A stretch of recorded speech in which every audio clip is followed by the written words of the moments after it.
Hello and welcome to Don't Spoil the Ending, episode 19 this week. This is a podcast about films, games, TV, stuff like that. Yep. Yeah, good to see you boys. Me first time back in a couple of weeks. Nice to be here. I'm Joe. I'm Nick. I'm Jono. Glad to be here, guys. I'm John. I'm Sam. Good stuff. Yeah, took the week off last week. Military coup is over. I'm back to rule again. Ming the Merciless is back.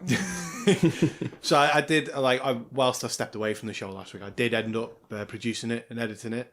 Got a few things I want to raise whilst I wasn't here that I'd have brought you up on had I been here. So yeah, Fun Police is here. I'm here to shoot you all down. Back in town. I'm back. I'm putting you all back in your place. So last week, a few points I brought up. John, you said you liked the idea of National Belgium Day, but we don't have that here. That's because we live in England, not in Belgium. I'm all for National Belgium Day. Why can't we have it? So we had that. So John, you don't know geography. I'm fine. I'm fine. But we do. National But Belgium we do Day. have Paddy's Day. We don't live in Ireland. Oh, That's a point. I'm proposing we start With the UK celebrating and Ireland, National Belgium Day in this country. And we drink Stella. And It was a- swimming up. it was a mistake. And me eat chocolate. It was a mistake me bringing this up. You've opened a dark path. I'm in the wrong timeline. Or he started off a new craze, like a new trend. We also had the comment from Nick. If you took it out of context, the words were, Hitler wasn't that bad of a guy. He was a neat guy. Yeah. I know that was in the context of Preacher, but Yep. He definitely was. I mean, if you could edit that bit out. A show in which he's not actually that bad a guy, really. No, so. it's not. See a pattern forming here. I mean, it got the laughs I wanted, so I'm happy with it being the way it was. Saddam Hussein's in South Park. He's in hell, isn't he? So he's all right. He's an all right guy. John, you pronounced Warner Brothers last week. You've done this a bunch of times. Warner Bros. Warner Bros. Warner Bros. Nobody picked you up on it. Super we Mario did. Bros. I'm not gonna lie. When he said that, I was thinking, no. The band Bros. The band Bros. Two brothers. The bros really aren't they? They call themselves Bros. We had our third Spider-Man review in 3 weeks. Yeah. Hey, I wasn't here for the other two. So this isn't the Don't Spoil the Spider-Man episode, or the podcast. This Although I think we have spoiled Spider-Man as well. Over 3 episodes, we've covered the film. whilst we put our app games ban in place, there is now a Spider-Man ban in place. I watched it again this weekend. So yeah, thought I'd bring those up. My list's still going. I've still got more stuff from last week. God. Jono's threatening violence against disabled people in the cinema. That was a point from last Wow. week's episode. He just had a gimpy leg. He wasn't disabled. He just had a bit of a limp. And I wasn't pushed in. That's his fault. Jono, it's not up to you to determine what and what isn't a disability. I'm disabled. What? Right, moving swiftly on. We also had. Let's not derail this completely. No. We had another comment. You were talking about Patriots Day, which we spoke about earlier. Because I'm interested in that film. I was interested in the Boston. No, I wasn't interested in the actual bombing, but You loved it. I followed. I followed it when it was on. You did? And I think it was John. You were mentioning about how there was some kind of martial law imposed in Boston as it was going on, and Nick reacts as if there is still a martial law in Boston. And you're like, "Is there?" And you're like, "Well, and you're like, "Oh, right." There isn't still a martial law in Boston. And John Goodman's not in charge. Have we checked this? Just has everyone actually looked into it? And the last point I was going to bring up, Jono didn't go into it, but he nearly brought up his criminal history with Amazon. What? I don't know. What are you talking about? There's we no did- criminal history. Don't mention any. We got pretty close, to be honest. I don't know what you mean. They just wrongfully banned me, and that's about it. So as you see, we've covered the spectrum of terrible things last week that I wasn't part of. But now I'm back to try and keep control of this shitstorm. Good luck. So, yeah, that's all I had for last week's episode. Good episode. Apart from this. I got away scot through though. You did. You know. So yeah, I thought I'd bring those points up. I hope you've enjoyed my feedback. I did, yes, I did. I'll go and get me badge out of your car. We'll take that on board. Yeah, so I'm back. Let's get the show back on the road. Let's pretend last week some of those comments didn't happen. But yeah, so let's talk films and stuff. This week, our film of the week, with all 5 of us here, is Dunkirk. Yeah, baby. Yay. Because I mean, like, not for this. What happened, like. Yeah. Just We'll celebrate. Yeah, okay. Yeah, Dunkirk's our film of the week this week. We obviously, all of us have watched it. It's a new film. Thought we'd have a 5-man show for the week, which I'm against as well. I like doing 4-man shows. Yep. So, but I've had my arm twisted and I'm here. I'm making the show about me. But yeah, so have we watched any other films this week or anything we want to talk about? Before we go on, I want to kind of make a bit of correction from last week. Ah, yes. Oh, Nick, you have mentioned this. It's not even a correction. Like, it weren't my fault. Less of a correction, more of a complete rewrite of what you said. Yeah, essentially. Last week, I gave the news that Rockstar are producing Grand Theft Auto 6 because of a leak. Oh no, 5's already out. Because of a leak by That's the correction. I've got a correction for next week. because some voice actor put it on his CV saying that like he's working on number 6. Since we recorded that episode, there's been another story which has said that basically he's come back out and gone, it weren't 6, that was a mistype, that was 5. Sorry guys, it's not happening, kind of thing. Right. So there's no number 6 in production as of now. But I'm convinced that he just got a bit of a bollocking from Rockstar. Did he just add that I at the end of the V? I just think he got a bit of a bollocking from Rockstar and is like, gonna have to try and go back on this now, aren't I? But yeah, I just wanted to correct that for anyone who was raging. To be fair, you could have left that uncorrected, and when it is finally announced, it's like, we're way ahead of the game on this. Like, we announced this months ago. Yeah. It's like whilst I like facts, I also like just outright lies. You can't get a fact and just make it up. Might as well. Yeah, that's the only correction I wanted to make anyway. Cool. Yeah. While we're on news and stuff, Uncharted 5 just announced. Oh yes, yeah. Uncharted. You actually not 6. You sold it to me then. Yeah, sorry. Yeah, announced. Yeah. Yeah. I've got another game announced this week that I've been waiting for about 3 or 4 years. Now, I know what most of your reactions are going to be in the room, but I've been waiting for this game for years. But The Sims 4 is finally coming to PS4. Yeah. Oh, I have heard this, and I will be purchasing it. My computer's going to get used now by Gemma. Yeah. I will be purchasing that for my PS4. Like, I played that. I spent so much of my childhood playing number 1, number 2, and the herb Sims in the City on my PlayStation 2. And the best bit's not just the ones where they go wrong and they're like having like really. Do you want me to tell you what the best bits like, is? Putting in the best. I think you're playing the wrong type of game. Oh, where they have the glitches. The best bit is doing the cheats and going to the gnome at the end of the drive to get loads of money. I remember, I can't remember which one. It was either Sims 2 or like Sims busting out on the PlayStation. There was a cheat where you would type in fisheye or whatever it was, and you would basically play the game from the vision of the sim. So you would just be in first person Sims, and that was quite an interesting game. The graphic for the sex when they have it.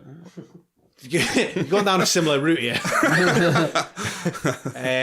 Yeah, so Sims 4 is coming out. I can't wait for that. I've been waiting for years. Since that came out on PC, I've been waiting for a PS4 release date. Do you know what I want to see? Joe's list. He's always waiting for a game to come out. I reckon there's a list at home going, I waited 5 years for you. Where have you been? Yeah. Have you actually got a real list? Well... Is there a physical list or is it in your brain? I feel like you've got a few franchises that you're proper hardcore about. Like, yeah. What's the Skyrim one called? Elder Scrolls? Elder Scrolls. Yeah. You love that, don't you? Yeah. Tekken. I didn't know Sims was one of them, but Sims. Yeah. Grand Theft Auto. Probably put Fallout on that list, I assume. Oh yeah, Fallout, yeah. Yeah. I want to see this list. So any time a new game of them comes around, you'll be all over it. Yeah, I'm a fan of good games. Most of them. Not all of them. But yeah. Even when Fallout 4 came out, I know I got a lot of flack, but I still put about 6 days of gameplay into that. Yeah. It was great. I didn't go quite that far, but I put a lot of time in myself. Like, I remember when you stumble across the weird stuff in there's a scene in it which has been, you find a boat in like a river and it's got one of the mutant sort of shark dolphin, like one of them dead on the back of the boat. There's like a blue bandana there, and it's supposed to be a nod to the Jaws scene where obviously not when a giant dolphin jumps out in Jaws, but like when the shark comes out in Jaws. Yeah. It's when you find little nods to that. So like New That's Vegas. pretty cool, yeah. Yeah, New Vegas had you found a skeleton inside a fridge, and I remember that, yeah. Indiana Jones, Indiana Jones. So Yeah. it's just. There was a few more in New Vegas, and I can't remember now what they are. But There's a Star Wars one with the- two. There was two guys. You find two skeletons, and when normally you go like search a skeleton, yeah, it was two characters from Star Wars. it was Uncle Owen and Aunt Beru burnt into this skeleton. yeah, It's like, that's right. That's Yeah. right. So yeah, well, Just on that, can I do a quick thing? Have you guys played Wolverine on the PS3? No. Based on the first Wolverine film? No. There's loads of weird references in that game. Like there's one to Portal where you find a cake behind a wall. There's one to Lost at the time. You find the hatch from Lost just randomly in the middle of the floor. we'll come back to that. But there's so many games with that in it. Yeah, cool little like. Well, you mean the hatch thing? Yeah, the hatch is in GTA 5. Ah, right. And you find Lord of the Rings, Viggo Mortensen, Aragorn. You find his sword like embedded in stone in it as well in Wolverine. Just really weird little nod. It's like, That's cool. yeah. Yeah. So Yep. in terms of games, Sims was the only thing I really came armed with this week. I've been playing GTA 5, but I think I've mentioned that before. Yeah. Playing the stunt races. But Yeah, I've not actually played any games, to be honest. I've been meaning to get back into the Game of Thrones Telltale game, but haven't. Oh, yeah. I wanted to. My brother actually dropped off Fahrenheit, but for the PS2, he gave me the PS2 copy, and he said, "You can play that if you want." And I've been meaning to get on that, but have you ever played that before? no, never. I played that a few months ago. I bought it on PS4, and I've played it before anyway. But I love that game. Like, it's one of the Quantic Dream games. Well, I know that I'm a massive fan of Heavy Rain and Beyond Two Souls. I love both of them games, but and I'm really excited for Detroit. But I've never played Fahrenheit so far. So It suffered from the same problem that most David Cage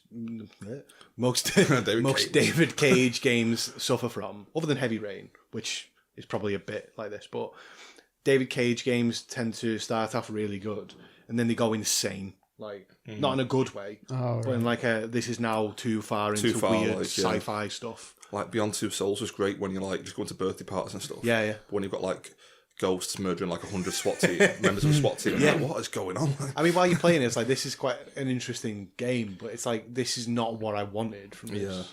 It's the same with Fahrenheit, even though Fahrenheit is one of my probably in my top 15 games. okay. But yeah, that definitely gets very weird at points.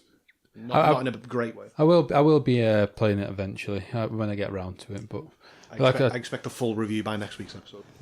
I mean, I don't know if I'll be losing. I'll lose out by not playing the PS4 version that's been released. Yeah, I mean the one, it's like a remaster, but Yeah, you don't lose anything by playing the PS2 one instead. It's just slightly better resolution, That's graphics. fair. I mean, I guess it'll be quite fun to play with the old PS2 control. I'm quite looking forward to that. Yeah, no, you'll enjoy that. It's a good game, that one. Cool. A lot of weird stuff in it. Got any more games this week? I've got a game, yeah. Do that before the films, yep. Yeah, may as well. We've started now. May as well. Yeah, I've been playing Splatoon 2 on the Switch, finally. Started playing it. It's amazing. It's so good. Isn't it just a paintballing game? No, it's basically Gears of War, but the element that they've added to it, imagine Gears of War, everything about it, the third-person shooter system and everything, but the point of the game isn't to kill the other team. I mean, it helps, but the point of the game is to literally cover as much of the floor as possible and beat your opponent to cover their floor as well, kind of thing. Is it a bit like Paintballing. well, is it a bit like the Tony Hawk's games where it's like graffiti mode, where you go and like do a trick on? Maybe, I never played that, to be honest. did But Yeah, because as you grind and stuff, it covers it. Like, that's your... right. area. It's literally 2 teams of 4 on a big map. The whole map's bare at the start, and you've got to literally paint as much of the map as possible. And if you come across one of the enemy team painting the map, kill them and get them out of the way, carry on going, kind of thing. But yeah, it's a great game. I've heard really good reviews for it. Yeah, it's got good reviews. Got a cool little like art style to it and everything. Yeah, I've been loving it. It's a really good game. Would you say it's the best Switch game at the moment or not? No, Mario Kart was 8, is it? So that's probably still the best game. Like Is that the one that's a port? the port from the Wii U. Doesn't say that much if the best game on there at the moment's a port. Well, to be fair, Splatoon 2, one criticism people have had about it is it's basically Splatoon, but with a few new bells and whistles on it. There's one mode called Salmon Run, which is amazing, but so they're doing that a lot. They're just literally porting games over to the Switch, and people are loving it. So It's mad though, because like the Switch hasn't got that many games for it. I know it's starting to get up there. yeah, But all I've ever heard is positive stuff. Like, yeah, I love the Switch. Like people who own a Switch love it, even though there's not that much on there. Yeah, even to the point of I've even been thinking about like just binning off the Xbox and PS4 and just literally just playing the Switch from now on. Like, That's insane. yeah, it's that good. I could just play that one console. Yeah. Yeah, it's great. I love it. I love Nintendo. Nintendo fanboy. Yeah. All right, should we move on from games if no one's got any more? Yeah. Yep. Films. I have this week. I watched a couple of films. I'll start with me. Kong Skull Island. Oh, sorry. Yeah, I've watched Yeah, I've that as seen well. that. Yep. It's recently came out on Blu-ray. Yep. What were our thoughts on that?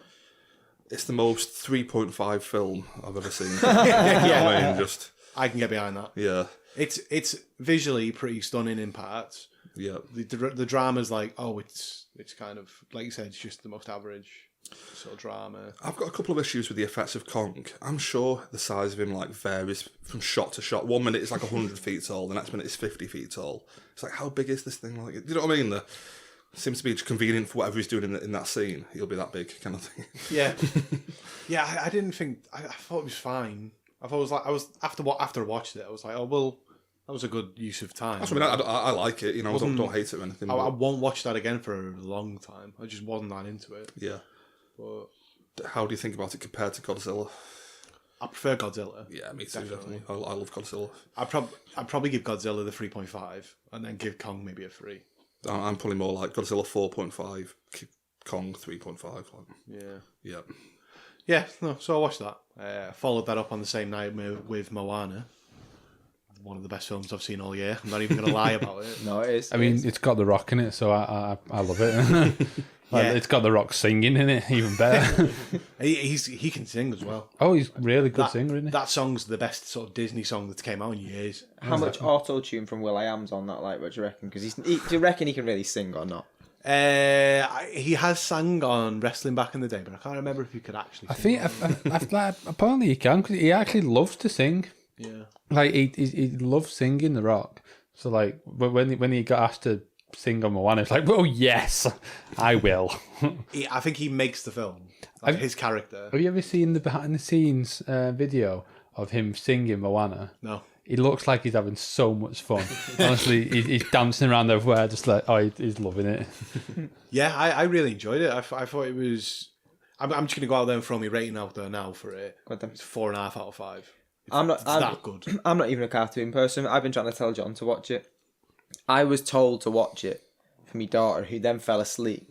So I just thought, I'll carry on watching this. I actually really liked it. I'd probably give it a 4. And I'm not really even good. a cartoon person. That's how good I thought it was. The music's in it's good. The sort of CG in it is really good. The humour in it, I laughed loads of that in that film. Yeah, the humour, like the little chicken they take with them. Like, He's so funny. There's a part in it where they stick a chicken in this dopey chicken doesn't speak or anything, but Doesn't really do anything but feed. So it's like rocking back and forth. It's not even feeding on the little food on the floor, so they have to turn it because it's just like rocking back and forth, like it's just mindless. But they because the boat's rocking around everywhere. They put the chicken in like a little hole so it doesn't fall out of the boat. And every time the boat sways, the chicken just sways along and hits its head on one side. So this is funny because it's obviously a kids' film. Yeah. It's actually like a really top Disney film. I think it's one of the best in years. And but then again, I've not watched that many of them yet. No, but it's better because it's less overhyped. It's not the usual Frozen type overhyped stuff where kids are singing the song to the point where you want to kill them. Put that out there. This is different. I've not heard kids sing it, but I know for a fact that they'd love the film if they watched it. And that's what makes me like it more, because it's not overplayed and it's not everywhere you look. You know what I mean? I kind of don't like that too commercialised shit. You're literally referencing Frozen here, aren't you? Basically, yeah. Do you just hate Frozen? The only Frozen has one of the best Disney songs ever. Well, yeah, the only truly commercialised cartoon film that I actually do like is Toy Story. That at the time had the same sort of toys and stuff out. I think the way you have to look at it is everybody loves Toy Story who's our age. It's because it came out, when we were kids. If you're looking at these more recent ones, you've got to kind of look at them through that different lens because you have your nostalgia glasses on for Toy Story. As good as I love Toy Story. I'll give you another one then. I like Wreck-It Ralph. Yeah, it's good. that's the other one that I compare to this because it's a different story and it's not the usual that you would expect, like fairy tale stuff. It's like literally, it's quite good the way they play it inside the game. You get that nostalgic vibe because all the games within the big machine, you can see like little Pac-Mans going about on the little ghosts and stuff. It's actually pretty cool. I like it. I'm not a big fan of Wreck-It Ralph, but You're not a big fan of the general. I like all the video game stuff, but halfway through it turns into this weird like thing where they've got to get this girl to be a car She's racer. a glitch though, isn't she? It just like turns into something else. She needs to win a. Were you just wanting like just Halo basically? you go into the sort of Halo style like Yeah. arcade game where Just Master Chief turn up. Yeah, no, I like Wreck-It Ralph. I thought it was good. There've been a few good ones recently. Is Wreck-It Ralph Disney or is it? Yeah, Disney. Is yeah. it Disney Pixar? I don't think it's Pixar. It's not Pixar. No, Just normal. just Disney. I know what's Pixar because I'm a big fan of all Pixar. I've seen them all, apart from Cars. I just don't care. Oh no, see, I can't Just wait. cars going round and around and they talk. I'm down to catch Wouldn't Cars planes 3. be part of it as well then? No, because that's Disney. not Pixar. That's Disney. Yeah. Is it? Yeah. Yeah, Disney took the Cars thing and was like, let's make a film for kids called Planes. Yep. I know me Disney. Have we seen Up? Yeah. I mean, like Pixar, innit? Obviously. see, like I remember it being good. I can't remember the whole film, but it's that scene at the start where they show the sort of storyboard almost of his life just crumbling apart, and then like it goes well, and then you just see it's his wife dies, doesn't it? Yeah. It's really awful. Do you know for what a kids' that is? film. That's a homage to stuff like Bambi, where they get a bad experience out at the start where someone dies. That's not happened in years in a cartoon or for a kid like a film for kids. But it proper gets you feeling though. As soon as you start watching the film, you're like, oh, poor guy, and then it just kicks off the film. They've put the emotion in the right place because it gets people involved, not just kids. It gets people feeling it, and then when they progress through the film, it sort of gets better for him. It sort of sees his life get better. So it's better than the usual cartoons that just don't really have anything sad in. It's very light-hearted in what they can consider sad, but this is genuine. It's also got a talking dog in it. And Well, that's my issue with it. Like, I mean, I know I'm not a big fan of cartoons and stuff. you don't like talking dogs. No, Is his name not like Doug really. or something? Doug. No, but like go on. But it's just it goes from like the tone is all over the place. It goes from like this realistic kind of portrayal of a wife down at the start of the film to then having this talking dog. I'm just like, what film is that? Like, what's the tone of this film? Sorry, at can all? I just jump in here? You said realistic. Have you seen the collar with the voice box on for animals? Have you seen that? That is a thing. What do you So think? basically, there's a video floating around. It's a cat wearing this little collar, and it's got like a voice box on. So when the cat meows, it will translate it into English.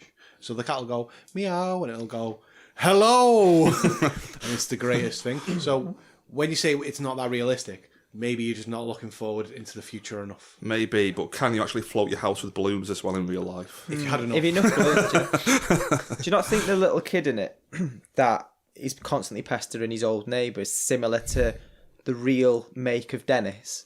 Like the Dennis the I can't Menace. even remember Do that. you not to be remember honest. it? No.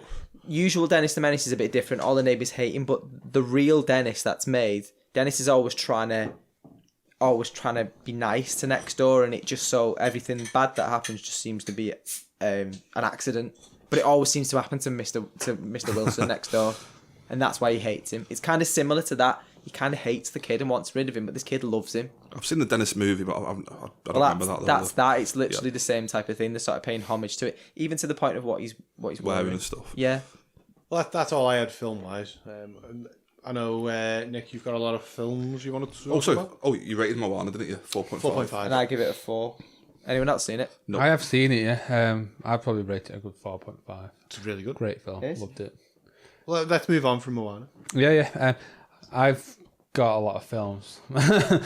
Because I keep getting given lists of films that people reckon I should have watched by now. And apparently I haven't seen any film. So I'll do a quick fire through a few of them because I will be here all day if I go through them in depth. We'll put that on the premium pay channel. It would just be Nick talking about films he's watched. Yeah. Okay, I'll start anyway. Starting last week, I think. I watched a film called Man on Fire. Has anyone? Yeah, I've seen it. Seen it? You heard Heard of it. Tony Scott. Yeah, and Denzel Washington. Yep. And I loved it. Great film. Good 4 out of 5. After that, I watched Drive. Have you seen it? Yeah, I've seen Drive. Yeah. Love Drive. Have you seen this, Joe? Drive. I know the soundtrack. Oh, do you? Yeah, Cliff Martin. I think this is a film that Jono should have probably watched because it's your boyfriend. Ryan Gosling, yeah. Should have watched Oh, it. yeah, you fancy Ryan Gosling. I don't fancy him. I don't know why this. Do you fancy Ryan Gosling? No, I just like the films he's in. Have you seen Drive? No. Well, you need to watch Drive. I will watch Drive though. Drive is amazing. Drive is amazing, yeah. It's got Ryan Gosling in it. I know exactly. It sold it to me already. Giving that a 4.5 out of 5. It's got also Oscar Isaac. He's amazing in it. Oh, the woman from Mad Men. I can never think of her name. The redhead. But yeah, it's a great film. Nicholas Winding Refn directed. Yeah. Correct that next week. Yeah. We'll find a name. Just a few. I'm gonna mention 4, and then there's a 5th one I want to go into a bit more detail in. There's another I watched. It's an old one. Cool. Crawl. I watched Krull. I watched Krull last night. Have you seen it? Have you? I've not seen Krull. Krull's an old school classic. It's like an old 80s film. It's got Liam Neeson in it as a kid. It's really weird. It's like everyone's on horsebacks, but they're getting shot at by people with lasers, and they're fighting them with swords. And I think it's pretty much like a Star Wars. I want to say rip off, but I love Krull though. I think it's it is just amazing, a really though. odd concept. It is a really good. I enjoyed that. I'll probably give that a go 3.5 out of 5. And another film I watched is Human Traffic, from like the 90s. I think this one's for. It's got Danny Dyer, John Sim. him. John Sim out of Life on Mars. That's who that is. Yeah, that guy. Yeah. I haven't seen it, but what's it about? It's literally a group of mates that go out and take drugs, get drunk, and just have a bloody good night. And that's it. Honestly, it's amazing. It's just a film about them going out and getting fucked. It's basically made off the back of Train Spotting. Was it Irvine Welsh as well who wrote the book? I think same author as Train was Spotting. it? I don't know. If don't it was, quote me on that. I think it is. It was but similar times to I the don't Football Factory as well, so the drug taking and stuff just crossed the film. I don't actually think it was Irvine Welsh. I mean, I might be wrong, but I don't think sure, it was. It's right after Train Spotting, so it's kind of like off the back of that. But yeah, But no, like I say, it's just a group of mates going out, getting like off their head, and then like you see them after the night, like sat at home just having like a little laugh together. Sat at home recording the podcast. Pretty much. But honestly, it's a really good film. Like I'd recommend that one. I'm going to stick my neck out and say that people always give Danny Dyer shit because he is in some shit films, but back then, sort of late 90s, early 2000s, he actually was in pretty decent films that were put together, gritty English films that were proper stuff that you would relate to, like this and Football Factory and whatnot. And like, I actually proper felt sorry for Danny Dyer in this film. Like, because like everyone else in the film's kind of like it's fucking nearly 20 years old, guys. I'm not spoiling it. Like, everyone else is there pairing off kind of thing, and he's not. He's kind of on his own, but he's going nuts in the process a bit because he's been basically on it, like taking like cocaine and all this stuff for so long that it's messing with his head kind of thing, and he's just going a bit nuts. And you do end up feeling a bit sorry for him. I feel with Danny Dyer, like just a personal opinion, I prefer Danny Dyer, the sort of comedy panelist, to Danny Dyer, the actor. No, I know. He's a funny guy. He is a funny guy. No, he's a funny guy, but you can also play a decent part when it's the right part. Like if it's a proper British. What's the other one where he's like he goes and works in Spain, and he's end up like. I actually know what you're on about, I think, but I can't pick. He's in. What's it called? I'll have to correct this, but he like basically goes over and I'm sure they're doing like help deal drugs over in the clubs over there and run clubs over there. To be honest, I actually know what you're on about, but I can't think of the name. But it's right like now. that time he did some decent. But like I said, I didn't want to go into that film in too much detail. Just want but it's good. I'd recommend it. I'd probably give that a good 4 out of 5. The last film I wanted to talk about, this one I wanted to go into a bit more detail. I wanted to kind of explain to you because like I loved this film. It's called Wakefield, starring Bryan Cranston, and it's like the weirdest concept, but like I enjoyed it. Basically, Bryan Cranston, he's got like a good job. He's got a wife. He's got 2 kids, and one night he just goes home and he can't be asked going in the house, so he goes into the attic of his garage across like the garden. and he just stays there, but he falls asleep in the garage. And instead of going over to explain to his wife, he's like, I'll wait till goes work and I'll stay here. And this one day turns to 10 years. And like he's just in, and so his wife is obviously like, she's met someone else and like lived a life, and he's just there with a big beard. He's a tramp. He's going like stealing food that she throws away and stuff. And like the way he's kept like the family out there because they don't normally go up to the attic. But like if they've ever gone up, he's like scared and waved saying like there's like making noises of spiders or something. It's honestly it's the weirdest film ever, but it's so good, especially just a guy that's lost it. And I've never seen it. It sounds interesting. It's a very recent film. It's just like it's on Amazon Prime. You have to rent it, but you can get that now if you wanted. I'd definitely recommend it. I loved it. Like I say, you're just watching a guy basically make himself homeless and preferring it to the family life while watching his family. It's so weird, but I loved it. I like the sound of that. I think I'll have a look at that. I definitely recommend it. It's Bryan Cranston. Like you can't go wrong with a Bryan Cranston like film at all. Yep. I agree with that. And that's it for me. I probably do have like 7 more. That because I have watched a lot of films, but I think like I said, I'd be here all day. So cool. All right. Well, Jono, have you watched any films this week? Just the one this week. I went old school. Watched Demolition Man. I thought you were going to say old school, and I was like, let's talk about old school. No, I watched Demolition Man. I just watched it because it can be on at times, and I just won't watch it, and then I'm just in the mood to watch it. It's just Wesley Snipes, and I think he's amazing. Plus, great. Yeah, the whole 3 shells thing, and the fact that he eats rat burgers. I mean, Rob Schneider. Yeah, Rob Schneider's in it as a bit like a weird sort of police. Like, what does he work on the switchboard or something? Yeah, something like that. So what's it about? I've never seen it. You've never seen Demolition Man? Right. Never seen it. In a nutshell, he's like, I think it's 1996. Normal cop goes into a building. Wesley Snipes is like the bad guy. The hostages get killed, don't they? But they blame him. Police. He's a policeman, Sylvester Stallone in it. They blame him for it. So what they do is they send him to prison, but it's not normal prison. They cryogenically freeze him for 50 years it's supposed to be. Yeah, something like that. It's supposed to be 50 years they freeze him for. And all these like high-end criminals, they call them, they freeze them instead and they just keep them. It's easy to control, apparently. But Wesley Snipes comes under review, doesn't he? Because he was also frozen at the same time. It's like 30 odd years later, so it's technically the future to us. I think it's 2020. Yeah. But they've been sort of, while he's been in a cryogenic state, they've been enhancing his skills, so he's cleverer, he's stronger, he's smarter and stuff. And as he comes out, he basically escapes. The only person that can catch him, Sylvester Stallone's character. So they have to unfreeze him and get him into this modern world and try. It's funny because it's like self-driving cars and they don't have sex. They have this like 2 helmets, VR like sex. They don't touch each other, and there's no crime. Crime doesn't exist anymore in this world. Like they have these things, don't they? Like graffiti bombs. Yeah. And they go off, and the walls can just repaint themselves dead quick, and it's done. They have no crime to the point where Sandra Bullock's character is so bored because she loves 90s world, doesn't she? Where everything happened. Yeah, she's got a Lethal Weapon 3 poster. Yeah, in her she office, loves all. She wants to be a proper cop, but never gets a chance to until she gets sort of paired up with Sylvester, and obviously they've got to try and catch Wesley Snipes in it. But obviously, from what he was in 1996 to 2020, he's so enhanced. Like he's so much tougher to catch and to fight. But yeah, I love it. I mean, some of the quotes from it, Edgar Friendly. Yeah. Remember that line? It's just random stuff. It's like it's a film where it's boss to see what they thought in 1996, what 2020, what like or whatever it is. I think a lot of films do that quite well. I mean, like 2001: A Space Odyssey. When was that made? The 60s? Yeah, 68, I think. Yeah. The way they view the future, really interesting. Yeah.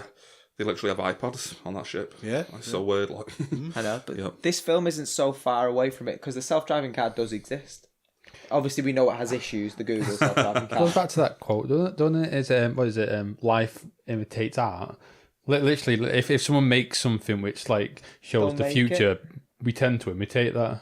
And that's what they've tried to do. And it's so fun just to watch how they've done it. Obviously, I still don't get, like I'm saying, the 3 shells. He goes to the toilet. There's no toilet roll. There's just a shelf with 3 seashells on it, and he doesn't know how to wipe his bum.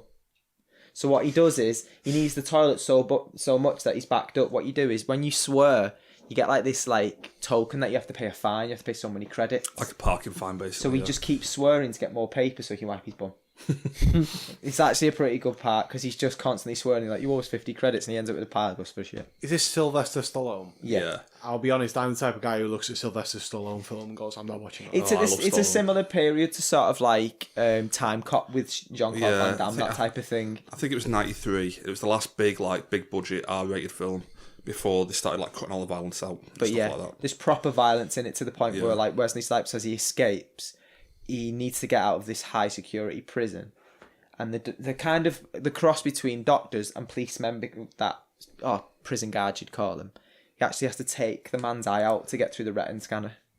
Yeah, retinal scanner. It's just brutal. Like some of it, just on the end of a pen, he just takes his eye out and just goes to the scanner. I haven't seen this film, but that scene, I feel like I've seen that scene somewhere. You before. probably have with the film. It tends to be on like ITV, so you might have caught bits of the film, and people sometimes bypass it, but it's worth a watch because it's. I love Demolition Man. Yeah, so do I. It's a 5-star film for me. If you want proper action, you want it in a old school 90s way with proper action people. This is what you're going to get because Wesley Snipes in it is amazing as well. So it's quite funny as well. I can't think who played Edgar Friendly. I can't think of his name now, but it was the comedian who like got accused of ripping off Bill Hicks. I can't think of his name, but he did like Halston Pills adverts in the 90s and stuff. But yeah, so he's pretty funny in it as well. So yeah, if you get round to watching it, watch it. It is always seemingly on ITV2, but if you can't wait that long, just rent it or whatever. Cool. All right. Sam, did you have any films this week? I've got 3 films this week. I've talked about one of them before, quite in depth, which is Stranger Than Fiction. Again, it's still on Netflix, so I just thought I'd watch it again because it's one of my favourite films. Will Ferrell has an author narrating basically what's going on in his life, and he's going a bit crazy. And he has to try to kind of track down this author with the help of Dustin Hoffman. Love that film. I just thought I'd watch it again. To be fair, I really want to watch that film. It's Even really after good. last time, I wanted to watch it, but I've never gotten around to it yet. No, I mean, like, I've mentioned it, like, not recently on the podcast, but like 10 episodes ago or something like that. So, I mean, that's how much it comes around for me. Yeah. I'm definitely going to add that to my list. Anyway. Yeah, I'll watch it as well at some point, yeah. 50-50, watched that last night. What a cracker. Love that film. Seth Rogen. JGL, yeah. Possibly, I think Seth Rogen probably didn't get like the credit he maybe deserves for this one, because we've said on War Dogs before, sort of like with the comparison with him and Jonah Hill, sort of Seth Rogen does the knocked up kind of films where he just comes across as a proper goof, but I love those. he still comes across as a goof in 50-50, but it's a bit more heartfelt, and you actually feel like that he comes across really as a nice guy rather than a. Can I just jump in there? I mean, I'm sure you might have a note for this, but do you know the whole thing about how I think the director said either he had cancer or a close friend had cancer, and the film's basically like a true story about how Rogen helped this other friend get through cancer. Like, so, I didn't know that. Yeah, Rogen was actually mates with the guy who had cancer, kind of thing. Yeah. To sort of just derail this into a sort of less, I'm more lighthearted. Seth Rogen was in Zack and Miri Do a Porno. Yeah. Has anybody seen that? Yes, I love that one. Are you about to say that that's a true story? No, well, we said Once like worked in like a Costa coffee and this happened in the back room. well, we were thinking like that, like Seth Rogen playing like sort of lovable goofs. Like he does that in like Knocked Up, doesn't he? But I got led onto Zack and Miri because I just remembered one of my favourite quotes from any film ever. It's where she goes up to order a coffee, and what's the guy in it called? He's the guy who's in the US office. I know what you mean. Honestly, Pineapple Express as well. Yeah, he's in loads of stuff. Oh yeah, I can't think now. Right, so somebody goes up to order a coffee, and he's the barista, and she goes, "I'd like one coffee, black." He's like, he returns and he's like, "Be right up, white." Right. I like that film. It's a good film. Do you know what? I was going to drop something. I was going to say, I love Seth Rogen, but he does play the same character in every film. Yeah. Which is strange because I don't usually like that, but for some reason, every film he's in where he plays that character, it seems to work. Because I don't like Kristen Stewart the way she's the same in every film. Yeah. It doesn't go. Well, I mean, we spoke about it in work. He does the thing usually of like, he'll explain what he's doing and be like, "Oh my god, I'm enjoying this more than I thought I would. This is really good." That's his whole kind of repertoire, isn't it? I mean, 90% of the time. like you're saying, it's 90% of the time. The only difference is, I'd say, was the Steve Jobs film, the one with Michael Fassbender, where he plays a completely different role to his usual. I kind of like the fact he changed it I up. feel like he has done a few roles where he's not playing. Bit out the norm. Like, I mean, I love him like in everything. I actually really am a big fan of Seth Rogen, but I think there is different roles where he hasn't played the exact same character. Yeah. He's there or thereabouts. It's just it's just him, isn't it? It's sort of a character that he portrays a character very well the way he is. He comes across the same type of way. He plays a good stoner, is what you basically say. Kind of, yeah. He's very good at playing your average stoner guy. I feel like if he was back sort of in the 90s, that Kevin Smith would have him in more of his films that were about, because he seems to be a similar vibe to them type of... Like, I could imagine him being in Clerks. It'd have been like Jason Lee, basically. Yeah. He'd have sort of fit into them films if he was sort of acting sort of 10, 15 years prior. Yep. No, that's definitely a good shout. 50-50. Like, I've not seen that in years, Sam, but... Short film, it's only 1 hour 40. I'd literally just stuck it on last night as a throw. Did you watch it in one go? Yeah, did. Ooh, bloody hell. He's a changed man, doesn't drink, watches films in one go. No, I actually love that film. Like you say, it's very heartfelt. It's good. It's great seeing like the humour that's in it though as well. Even though it's a very serious film, like I love the humour that's in it as well. Yeah. Really good. Third film. I don't know how much can be said about this because of the film it is, but Shawshank Redemption. Well, I've never heard of that film. I'm glad you brought this up because I know there's one. You go to jail and need a way out. Because I know there's one member of this podcast which has a very negative opinion of this film. Oh, I mean, it's not that negative. It's just everyone says that's the best film ever made, and I just We're don't not think saying that, but it's always in that list of top 10 best ever films. For me, it's nowhere near. It has everything that you need within a film. One thing I hate, I think you hate that voiceover, don't you? Well, I think it's generally poor filmmaking. It's voiceover when it's just like me and Andy were doing this, then we were doing that. We did establish. It's like an audiobook, like. We did establish today, though, that you like the Green Mile, which does the exact same thing. I don't think the Green Mile's that heavy. But his only point was, well, Tom Hanks is in that one. Yeah, but I don't think it's as heavy as on voiceover. But it still does it though. Not to the point of the short. Well, no one mentioned the Green Mile as the best film ever. That's why. No, it is. It's in these lists. If you're gonna get like there's always these lists banded about. Where I read a list the other day of someone's top 10, and the Shawshank coming second. This is just someone randomly doing it. To be fair, I didn't take the whole list seriously because they had Spider-Man 2 as third, and I agree with that. They had The Incredibles as number 8. These people are clearly on some form of drug. Not 8 ever film. Inman, what's your list? They had Inception at 7. Now, we heard a clanger today from Ben who said that Inception isn't a good film. He also said Pulp Fiction isn't a good film either. I've got to admit, I love Inception, but... Oh, wait. Oh, sorry. Pulp Fiction, well, I do think it's a good film, but it's not as good as people think. Yeah, the Inception thing, the whole concept of Inception's so in depth. He almost wanted us to explain why we think it's a good film just because he didn't, and we had to explain why we think it is. But the fact that it's something completely new, like it's a new concept. Like, have you ever seen anything like Inception before? Nothing's a new idea. But it's taking other ideas and making this new one, and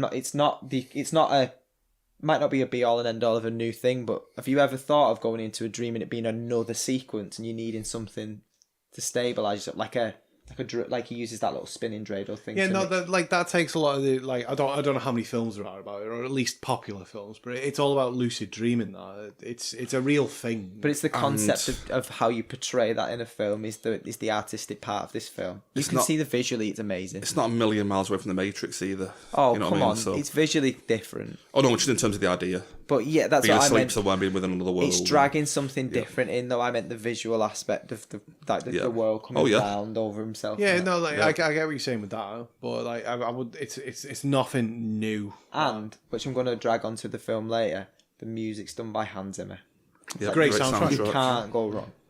Like we've had this discussion about Shawshank Redemption, and Sam literally just said the name of it. He's not actually said anything about the film. Do you like the film, Sam? I liked it, yeah. No, I've not seen it in a long time, so I kind of like there's parts of the story which I forgot, and I did like it, and the narration doesn't bother me too much. In your opinion, where does it rank? Is it one of these best ever films you've ever seen? I agree with that. Like, it is always in these like top 10 IMDb lists or whatever, and people's favourite film and stuff like that. I don't rank it up there as that, but it's a top film. I've never seen it hit number one.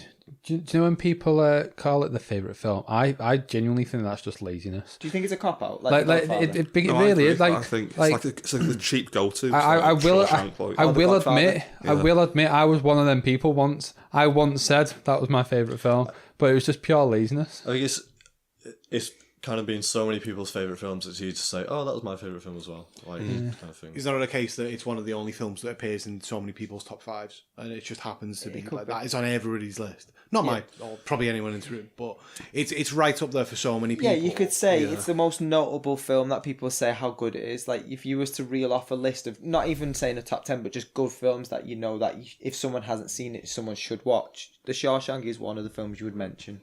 Because you know people are going to agree with you. Like, if you say Shawshank. I'm not saying it's a bad film or anything. For me, it's not good filmmaking where it's like show us, don't tell us kind of thing. You know what I mean? Literally, like it's like listening to an audiobook. Just Andy did this. If I was to ask you what you'd rate it, then what would you give it if you don't? I'd give it probably like a 4 or something. Like. See, there you go. But that, even it's John nowhere being near critical gives it a 4. But it's nowhere near like top 1,000 list for me. No, but a 4 is a strong score for a film you don't like. Yep. It probably makes like. You know what I mean? That won't peaks. make my top 5 or anything. But No, it's not mine. You have to appreciate what it is. Yeah, because we're doing a film podcast. We're not going to be lazy and just choose the Shawshank. We're going to actually choose films that are. Yeah, the best film ever made is Eternal Sunshine of the Spotless Mind. We all know this. That also hit the list, top 10 on the recent list. It's where it should be. Just to put it in context for me, like you probably won't agree with this, but Frank Darabont, who did that, also did The Mist, and I think The Mist is better than Shawshank Redemption. Like, is this like a little? A little jewel of film. I just think nobody ever talks about that, but I think that's a better film. You've mentioned this before, The Mist, and I keep meaning to watch it. You've spoiled the ending for me, but like no, not in a bad way. Like literally, because he did that, I want to watch this film. I'm the same boat as that. Like, I remember when you were talking about it, I was like, yeah, that's the ending. I want to see. John, I experienced it the same as you. Did you not expect that ending? No, it was based on a short story by Stephen King. So I read that, but it's nothing. Yeah. No, it's nothing like the actual film. Like it doesn't end like that. You know what I mean? Okay. So when I saw that ending, I was shocked. Yeah. Spoiler warning. It's amazing. I was. Can I ask? Let's not mention it. We might have spoke about it before. Let's not mention the ending. No.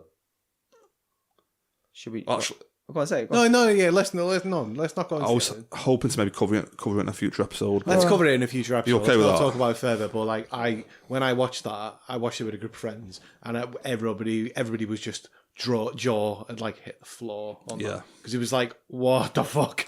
Like, it was great. It was an amazing moment in a film. For me, it's the most. I can't think of the right word. Not grim or anything. It's literally not even like darkest. That doesn't do it justice. It's the most nihilistic endings of a film I've ever seen. Is that probably the right word? I don't know. Yeah, no, it's pretty tough. Yeah. Does that not describe itself? The fact you can't even pick a word. It's that good. Oh, I don't know. Different. You can't pick a word. Let's put a stop to this and we'll discuss it on a future podcast because like I think it could do with its own show. That one. Yeah, I agree. That'd be a good show. That. Yeah. Yep. Cool. All right. Sam, did you have any more films, or are we pretty much done? What were you going to give the Shawshank? Oh. Between 4 and 4.5. It's a good film. It's not really. That's what I'm saying. It depends on the mood. That's where I am, to be honest. Yeah. So. Cool. All right. I've got a quick 2, if that's okay. Quick 2 films. Yep. Go for it. Mentioned Will Ferrell. I watched Step Brothers for the first time this week. Oh, I would love to do an episode on Step Brothers, mate. Yeah. Well, I won't mention too much about it because being a comedy, it's hard to talk about like like this. Well, maybe we'll save it for a future one. But I love Adam Scott in it, who's like the dickhead brother. He's amazing. Like some of his lines are amazing. It's not even that. It's the fact that the dad loves him. He's proper dream. Yeah, dad's in love with him. And like you're just like, the mum's looking at him, why do you love him? There's one bit when he comes round after the other two have been fighting. Just one quick quote. It's not even that funny a quote, it's just the way he delivers it. He's at the dinner table, like, charming the stepfather or whatever. And he's telling another story. The mum was like, oh, you Adam Scott, you with your stories. It's like, yeah, guilty as charged with the stories. It's amazing. No, that film is. I watched it a couple of weeks ago. So did I as well. It's such a funny film. Quick question for you, Anchorman. Me. Oh, sorry, Joe. Yeah, Anchorman or Step Brothers. It's going to be Anchorman, but I do love Steppenwolf. I agree, Anchorman all the way, but I really enjoyed it. Yeah, I can't disagree at all. Yeah. Should we just do a Will Ferrell type thing? Yeah, Will Ferrell This show. film has been it's been knocking around the office for months. I'm telling you, It has. months. We've been having to pack his head.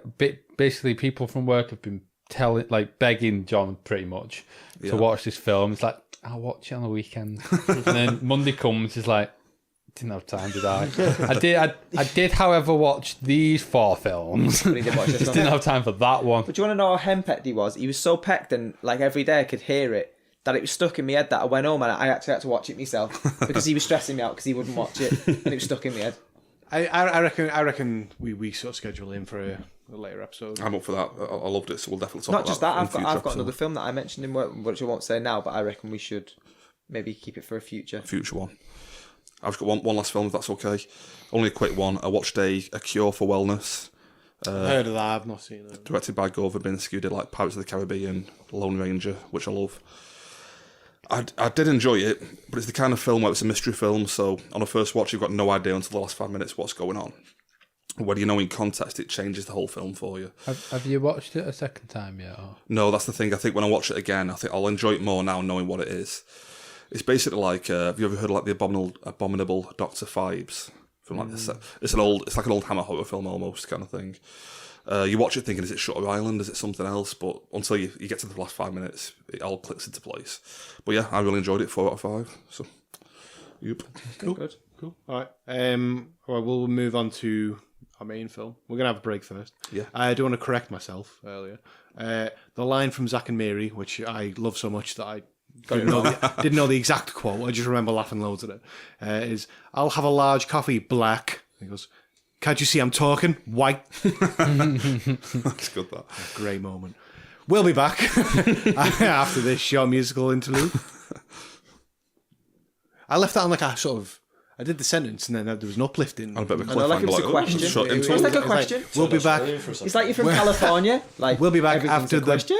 We'll be back after the break. People from California. it's Anchorman, in it. What is that? So who put a question mark on the teleprompter? Who put a question mark? We'll be right back.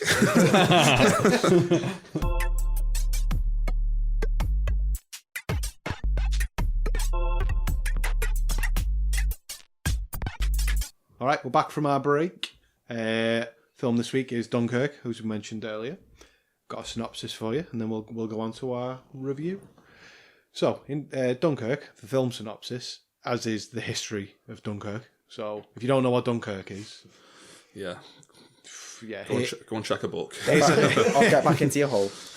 here's a synopsis for you that will teach you all about history. In May 1940, Germany advanced into France, trapping Allied troops on the beaches of Dunkirk. Under air and ground cover from British and French forces, troops were slowly and methodically evacuated from the beach using every serviceable Navy and civilian vessel that could be found. At the end of the heroic mission, 330,000 French, British, Belgian and Dutch soldiers were safely evacuated. That is the synopsis for the film Dunkirk. Yep. Christopher Nolan. Yeah, I mean, I mentioned, I think it was on the War Dogs episode, I made a bit of a sarky comment like, "Oh, Christopher Nolan," but I actually. Was this about me? I can't remember. I don't think so. Just in general, you know, everyone loves Christopher Nolan. I do love Christopher but Nolan. I actually do quite like it. So I don't know why I said that. Yeah. Yeah. So Dunkirk. Right off the bat, this is my favourite Christopher Nolan film. By a bit of a margin. Is it Batman? Yeah. I'm quite torn between The Dark Knight, which is the Joker one, isn't it? Yeah. And Interstellar. Well, going off that, I think Nolan, more so nowadays, he makes films that work better on a rewatch. I wasn't blown away by Interstellar when I first watched it, but after a couple of rewatches, I'm quite liking it now. Kind of It's thing. so good. It's the intricate sort of little parts of the story. Yep. To put this in perspective, I'm putting The Dark Knight and Interstellar as 5-star films for me. Okay. Well, now we'll come on to our reigns later. Yep. But just set the scene. It's the fact that you put Dunkirk in the same bracket. I mean, I'd probably put Memento as a 5-star or possibly a 4.5. Well, I mean, I thought for me, can I just throw it out now what I think his best film is? Go on then. Go on. The Prestige. Also an amazing film. And I think this comes pretty close. So, Okay. I've just shown my hand there. Haven't I? Yeah, no. Yeah. All right. Well, let's talk about the film then. Yeah. It's the way the whole scene's set. They're in France. These little group of British soldiers. There's no dialogue, so it's literally just silent. Yep. Sort of sets the calm mood in the cinema, doesn't it? Because and they're all looking for water because obviously, like you've said, they've been pushed down to the beaches. That's civilians, that's soldiers, that's everyone. Oh well, one guy's not looking for water; he's looking for toilet paper. Well, yeah, he's looking to go to the toilet, Yeah. but obviously there's a tap outside with a hose. Yeah. They're looking for water, and then there's that sort of that gunshot from nowhere. Yeah. Watched it in the IMAX. Yeah. You jump out your seat That's when that it. first bullet goes off. This is a film that needs that IMAX. I specifically remember jumping out of my Yeah. skin. I think I jumped out of my skin about 4 or 5 times during this film. Yeah. Like just off loud noises, Yeah. Like it was genuinely, I would just shit myself every time. Do you love that from a film though? The way it can do that, the way it can sort of settle you in and lull you in into something that's calm and serene, and then it Yeah. just goes boom. Did you, Like, sorry. sorry, did you watch it in the IMAX? I didn't. I watched it in a normal Yeah, cinema. we were like peasants. So did I. Talk about like the noise of it and stuff like that. In the premiere, like veterans went to the premiere and they said watching it in the cinema was louder than the actual event. They were They getting nearly that had a shell shock. coronary. Half of them are still sat in the seats at the end. Shit. Just going off that, like, I mean, sound's always a massive thing with cinema, but I feel like the sound of this one is almost like 50% of the film kind of thing. A lot of it is to do with the sound, It's tension and sound and the way it's engineered and the way it makes you feel as you're watching it. As the sort of resident sound design, sound engineer here, like I can attest to that. This film, it's spot on with the sound, the music, just the audio coming out of this film. It's top notch. The music, the soundtrack's done by Hans Zimmer. Yeah, the music's done by Hans Zimmer. All the sound effects, the way they sort of impact you as you're watching the film. I don't know what it would be like on a watch at home on like a DVD It might or not a have the Blu-ray. same scale because it's being surrounded by that noise, by that sound. When you're in your living room and you've got other distractions, maybe it isn't as in depth, but you get engrossed when you're in the pictures. I think when you said like the sound being engineered, that is like the right word for how like the sound has been produced it's for that film, perfect. because it's just it runs all the way through the film. I think we've mentioned this before. Sort of like it never seems to have like there never seems to be a silent point. There's always like a ticking clock or whatever. Yeah, that was like the only Yeah. part at the start with his silence. Yeah. Yeah, I mean, again, going back to Hans Zimmer with the soundtrack, they've got a thing in this film where, again, this is spoilerific. I forgot to say. Oh, yeah. They're making a lot of spoilers. Yeah, This review is going to contain Dunkirk spoilers. yeah, and Hans Zimmer does a thing. The film involves like time dilation, a bit like Interstellar, where it's split over 3 separate areas, and they run at different paces, and the soundtrack ticks along at different speeds for each one. It's set in tempo into film. Obviously, you'll know the fact that he's doing that to set the mood tempo. Because like he does the 1 week, 1 day, 1 hour. Yeah, And you can see it speeding up. No, it's something I think was put in there. Obviously, like it's a subconscious thing that as you're watching it, I think some people will pick up on that. I picked up on bits of it, but watching it on a second watch, I was like, yeah, you know what I mean? Like I say, you don't notice it first time around, but it's all over the film the second time.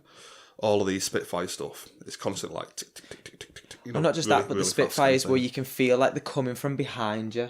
Yeah. Like there's almost this emergence of noise that slowly starts to... It's just like the way it would be on the beach where you can slowly hear them coming closer and closer to you. Well, going off the sound design thing, it does a great job of putting you in the actual Spitfire at parts where the plane is like banking left and right, and the actual you can feel like the window, is that the right word? The glass canopy like shuddering and stuff. It's just, you know, it does a really good job of making you feel like you're in the actual in the Spitfire with Tom Hardy. Yeah, I was going to say whilst they're obviously in there, and you know where he's jotting down with, is it chalk or pen? It's Oh yeah, Yeah, it's Great. chalk on his thing, yeah. It's great little detail. I little love detail that. of 15 gallons, understood. It's not just that, it's the fact his little dial breaks just to show that stuff like that it could break so Yeah. easily. It's not like Hollywood where everything's immaculate. It's just like a homemade solution kind of thing. Yeah. To... Can I make a comment here? I didn't realise it was Tom Hardy until the end of the film. Oh really? I thought, when we went to watch it the other night, a few other people said this on the night, and literally the second I seen him, I was like, "Oh look, it's Tom Hardy."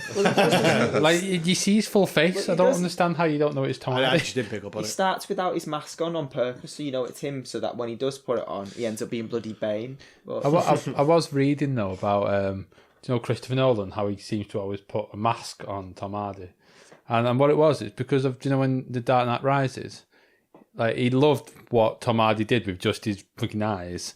That he wanted to see him do that more often. Because, Yeah, like, I was about the same word before, saying like the eye acting of Tom Hardy. That's why. no, it's amazing, isn't it? I didn't even know that was a thing. Yeah. Like, obviously in comedy, you look at someone's face and it's the visual effects, but it's the whole of the face. I didn't think you could just chop the mouth bit off and just be able to portray stuff with like, just their eyes. like Christopher Nolan literally loved Tom Hardy that much, like with just the upper part of his face. Like you don't see anything else apart from his eyes. That he's like, I want to see him do that again, and that's why he's pretty much wearing a mask the entire film. Yeah, like going off from that, the only actor he originally cast in this film straight off the bat was Tom Hardy. Anybody else, he had no idea. It's like a who was gonna banker play. in Christopher Nolan films because he seems to fit the way he wants his films to be. Yep. That's my Bane impression. I'm circling round. Yep. Yeah, just a few actual scenes that I loved as well. Again, like again spoilers, but in this film you never see the enemy at any point. There's one bit at the very end you see a couple of soldiers, but you just hear gunfire, you just see them taking cover. And there's one scene early on where the Luftwaffe, I hope I got that right, are bombing the beach, and the main protagonist of the film is on the floor sheltering, and there's bombs exploding behind him, coming closer and closer towards him. Just a really tense scene. I loved that. The amazing scene. Yeah. I think there was a lot of scenes that, you know, built tension, like that one. Like the tension builds throughout the film. Yeah. So can I go off on that as well? A quote from Empire magazine. They called it the most tense beach film since Jaws. And this film reminds me of Jaws loads. I don't know if you guys are familiar with Jaws that much, but it literally to me looks like Jaws at points where they're on like that pleasure yacht and you can just see the waves in the background, and like there's one bit towards the end of the film where there's a dive bomber gone overhead and it's turning round. So and they're like, oh god, it's coming back. And it's literally like a scene from Jaws where the shark's got away and turns around to come for them, kind of thing. I love that connection you've made. Yeah. Yeah. And there's a couple of shots of like boats sinking where he shot it like at water level on like a 45-degree angle. And you see the water rush up and like the people... Sorry, let's just stop the podcast for a second.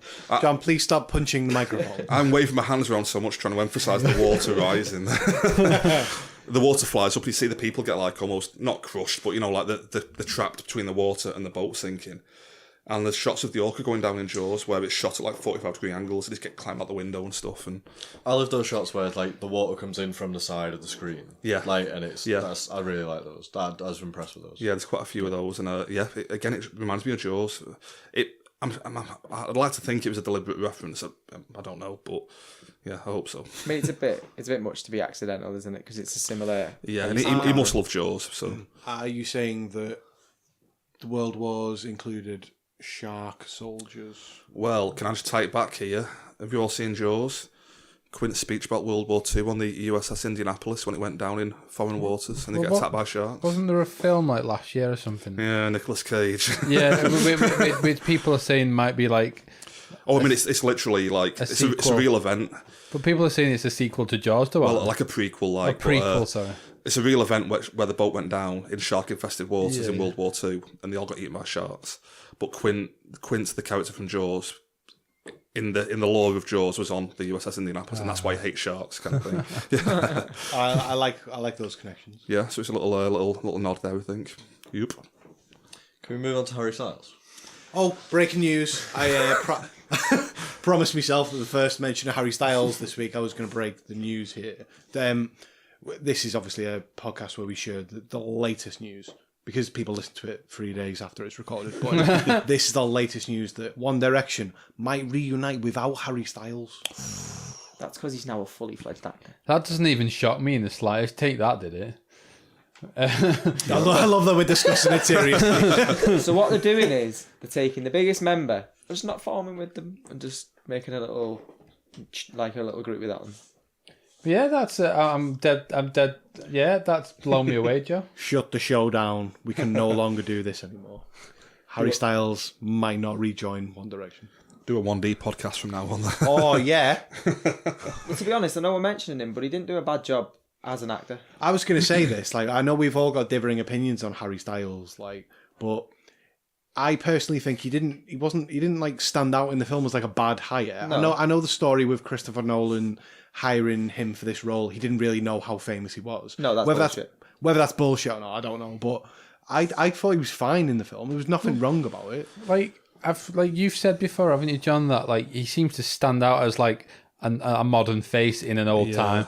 I didn't get that at all. Neither know? did I. really? I thought he seemed to fit well. To me, he fitted very well perfectly, with all the people. No, to me, I mean, I didn't even know what he looked like. I didn't know who Harry Styles was. So but- John's in this same cave then. John, I'll get you onto the One Direction. One Direction.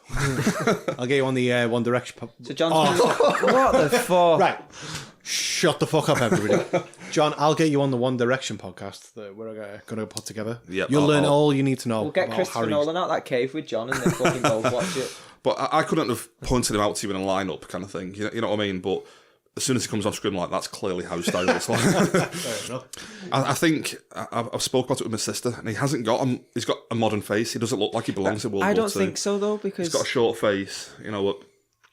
his persona's very like the way he comes across is like an old rocker from the 1970s. You know, the Mick Jagger type style. So I feel like he's based himself on an age that's gone. So I can't see the modern vibe. World War II, was it in 1970s, Jono? I never said that. I'm just saying is the 1970s modern?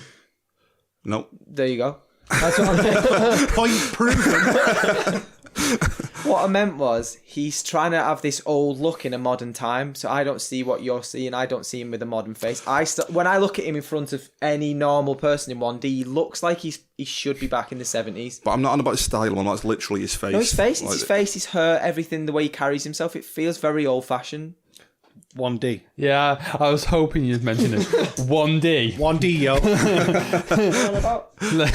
You're that much of a fan of One Direction that you call them 1D. I couldn't be arsed spending my time saying the whole fucking word. economical. Yeah, economical times this. Go back to the film. Harry Styles. I think he's fine in the film, but for me, it just comes across as too much as he's Harry Styles. Like, I'm waiting for him to come on screen and like, oh, when's Harry Styles going to be in it? Start singing. And then whenever any screen time subsequent to that, I'm like, oh, Harry Styles in the scene. He does a fine job, but I don't think it's anything else that another actor couldn't do. And I feel like that would have made it a better film. I feel like the whole reason you're saying that is because you knew he was in the film. I bang on agree with that. I'm so on Nick's little boat here in Dunkirk. Oh. I don't particularly care about Harry Styles or One Direction, but like he came on and like I was expecting, like, because John said that like he's a modern face, I was expecting to hate every bloody bit about him, but he came out and I was like, you know, this is good, and throughout the film I got more and more impressed by him, to be honest. I completely agree with Nick here. Like, I'm gonna make it's gonna be a really loose link. It's not a film and a TV show is not the same. But when Ed Sheeran appeared on Game of Thrones, I had no problem with that. But Ed Sheeran was in every shot after he appeared, and he didn't say anything. He was just there. He was like, "Oh, look at Ed Sheeran in Game of Thrones." Harry Styles was fine in this film. Like, he didn't, for me, fall outside of what would have fit. I mean, acting-wise, I don't think he was bad or anything by any means. I'm not saying he was a bad actor, but to go back to your point from earlier, I couldn't even have pointed out Harry Styles, but I knew exactly who he was when he comes on screen. You know all about Tom Hardy. You didn't even know it was him. I know he had a mask on, but, you know, that's good acting, you know what I mean, when you can't even tell who a person is, kind of thing. No, because there's limited dialogue in the film, isn't there? He rarely speaks, so the acting's all about the way he comes across it. The fact you knew it was him is irrelevant. Some people might look more modern in the films than... Oh no, my point was it stands out. It's distracting almost. I wasn't distracted by it. It was the Bane voice. 15 gallons. For me, Harry Styles' impact of it detracts from the film, and if I'm being cynical, it's like it could be a marketing ploy. I think it definitely is. It probably is a marketing ploy, but a lot of the people that are watching it don't know who he is, like you say. Yeah. No, hang on. I'm going to jump in here. Right. It probably was a marketing ploy. I don't think it detracted from the film. But so's fucking Tom Hardy in a film. Tom Hardy appeals to a lot of women. I mean, it's definitely worth it, wasn't it? Because like, who was telling me that they went to watch the film and there was loads of teenage girls watching it. Yeah, there was a couple of them in my screening. And literally none of them knew what they were watching. They went to watch Harry Styles and they were bitterly disappointed because it's not what they thought they were going to have a bloody a nice little solo or something by Harry Styles. Yeah, and he'd sing along as they were bombing. But like going off from that, like he plays a bit of a cunt in the film as well, don't he? So But you know what I mean? He's not like a hero or anything. That's towards the latter part of the film where he becomes a cunt. At the beginning, they're just trying to survive. To be honest, well, even then, I'm gonna just take this podcast by the scruff of the neck. We spent far too long talking about Harry Styles. No, I've got another point. No point. What are you? If I'm being super cynical, like I've already been cynical of it. I'm being super cynical. He was cast first, and the others were cast around him to look the same way. Because I feel like there's like three of them. Those three that sit on the beach, like they seem to become friends through the film and sort of like reappear at different times. Yeah, I feel like they all look very similar. That's fine. It's a film about young lads going to war, and they are going to look similar. Well, not really, because one of them's French, and he's got a distinctively French look about him. For some reason, the fact he didn't speak, I knew for ages before he even spoke that. Yeah, that was obviously his French. They made it clear that. And I was just like, well, I've got to. I didn't get that. Yeah, I didn't. That's totally like. Nah, like he had that extra bit of a tan, and he has sort of a. He did have a French look about him. Looking back, I know that now, but at the time, I didn't spot him as a knew French because guy. he wouldn't speak. The fact that he wasn't talking, and then when they're trying to get through past that guy that's letting him onto the dock, and he goes, "No French soldiers, no French soldiers." Yeah. I was like, he's a French. He is French because he was changing his whole fucking clothes when the other fella was trying to have a poo on the beach. That's why I didn't know that at the time. I thought he was just burying his friend or something like. He was putting pants on. He could have just having a poo like he was. Or who buries a body and has a poo at the same time? Final point. It depends how much you need. Final point on the Harry Styles thing is that Nolan, in an interview, said that he auditioned thousands of young men, but it was Harry Styles that had it. And I was like, yeah, the money. There's surely one person that thousands of young men that were better than Harry Styles. But Harry Styles is Harry Styles. And there's definitely not time to do that. There's other little faces I noticed in it. There's like a lad that was either the one in Shameless or in Emmerdale. He's like this mank actor. I can't remember which brother it is because the twins. One of them's in one and one's in the other. But he's like in the boat, the little tin boat. Fisherman boat. Yeah. He's in that with them and he has a little bit of dialogue. He gets burnt in the oil, doesn't he? Yeah, he ends up getting burnt in the oil. Yeah. But there's like faces. He might have fit the role because he's a decent actor, whichever one of the twins it is. Yeah. We're going to finish on Harry Styles because I've tried to put a stop to it, but we're still here talking about Harry Styles. We're going to go quickly around the room. I'm going to ask a question. Do you think, yes or no, that's all I want. Do you think Harry Styles detracted from this film? I don't think so. Nick? I don't believe so, no. Jono? No. John? It depends. Not detracted, he was distracting. Well, that's still I wanted a yes or no, but... Sam? I've already said, yeah, that you've quoted me. All right. I wanted to see what the general feel of that was, because, I don't personally agree with it, but I can see why people might think that. Like Iman said, they could have cast somebody else who was better, but they could have also cast somebody else who was worse. Yeah, so you know what I mean? It's like, I mean, you say that like there must have been one other person out of those thousands of people, but he's already like a quite big person anyway. He's big personality, isn't he? So like he must have gone in there like swagging his stuff, yes. And he's like, something. This guy, like he might be able to do what I want, kind of thing. I'll tell you something off the podcast, but he's not. What? So, no. Let's leave that there for... Got some hot news coming up. Did you go for the interview and get turned down? Is that what it is? He was sat next to me and I was like, fuck him. Forget Harry Styles. Back on sales. What's the next point you've got here, Sam? Or is your last... I was just waiting for... A lot of my notes are about Harry Styles. So. Your 2 pages there. I've got a few points here if you want me to jump into them. One little niggle I've got. They mentioned home a bit too many times for me in the film. Like, you can almost see it from here. What?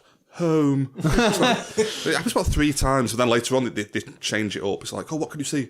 Hope. Do you know what I mean? It's just a bit too much. Well, do you know what was mentioned before? You read it out in the synopsis. It said it was English, French, Belgian and Dutch soldiers. Yep. At any point...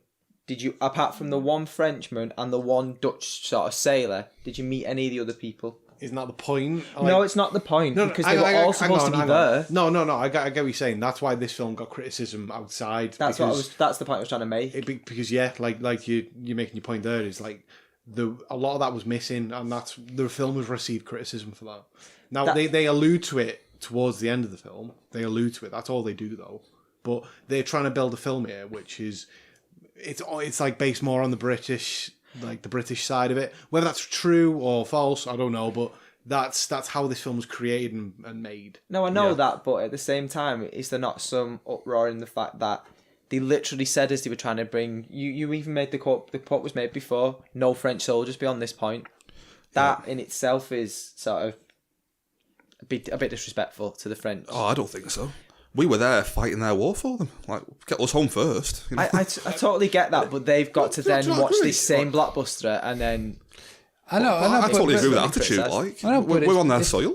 Like you're saying, that's disrespectful in the film, in making the film, but that's what happened. Is it though? They make note later in the film that Churchill put out the public announcement that they're gonna bring the French back, but privately they were under orders not to get them first. Yeah. But in real life, like there was 338,000 came back, and a lot of them were French and Belgian as well. But it's like, I can totally understand, get our soldiers home first. No, I'm not saying that, but it says it in the synopsis yet. There's not a full mention about actually any of them getting back. It just says, we'll send boats back for the French. Right at the end. That's it's a bit sort of shit considering it's part of the synopsis of the whole film, yet it makes no part of the film. I don't know the ins and outs of how it actually went down, like, you know, who was allowed to go on first in the queue and stuff. I don't want to get this podcast to go that way either, but I can understand the criticism the film received because of that. Yeah. That's what I was trying to make. The point I was trying to make was you can't openly put it in the synopsis when there's barely a mention of it in the actual film. I wouldn't say barely a mention. I disagree with... let me disagree with you. It's like, it's quite poignant. That's the right word. That's the right word, isn't it? What, to say Depends what your point's going to be.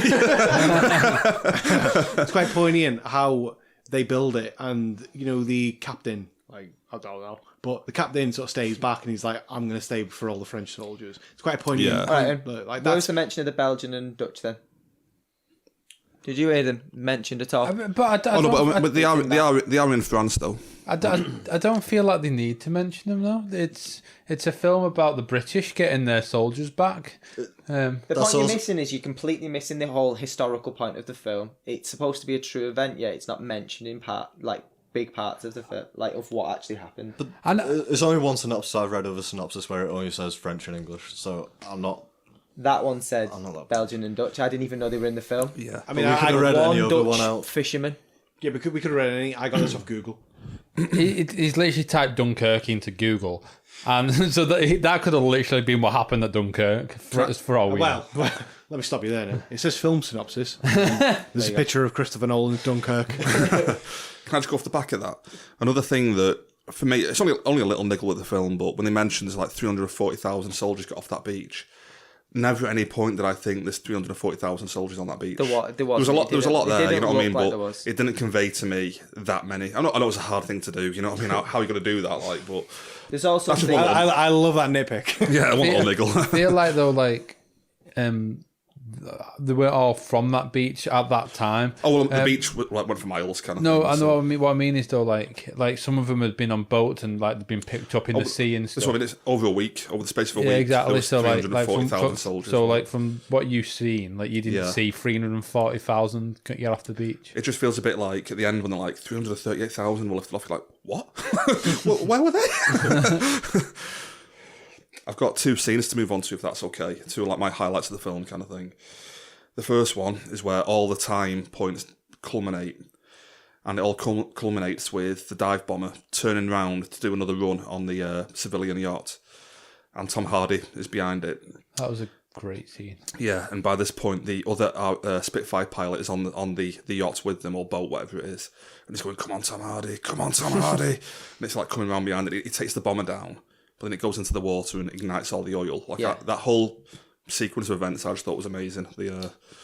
I can't disagree. I mean, like like I said about the tension in the film. Like that was the tensest point for me in the whole film. There's not many films I've been to the cinema to recently where the tension has been like so high, like through so many parts of the film. That's one of the points. Like, it's quite hard to sort of get across on a podcast. It's like how tense I felt watching the film. Definitely. Do you know what that scene has? It removes glamorization from the like the films that they usually have. They usually have, we could have bombed him down and the plane would have landed somewhere way away from them. It actually brought it back down to earth. The fact it landed and did destroy parts of and did kill people. Yeah. So there was a necessary sacrifice that had to be made. Well, that's it. Going off from that, the fact that, like Jono mentioned there, they actually sacrifice a lot of their own soldiers. It gets to the point because the boat's in the oil. They're like, we've got to go now before it ignites, and they leave like about God knows how many soldiers in the water because they can't save them, kind of thing. Is that a specific scene as well where the oil ignites? Oh yeah, it's just horrific. And there's the one guy that Jono mentioned who's like submerged under the water, holding his breath.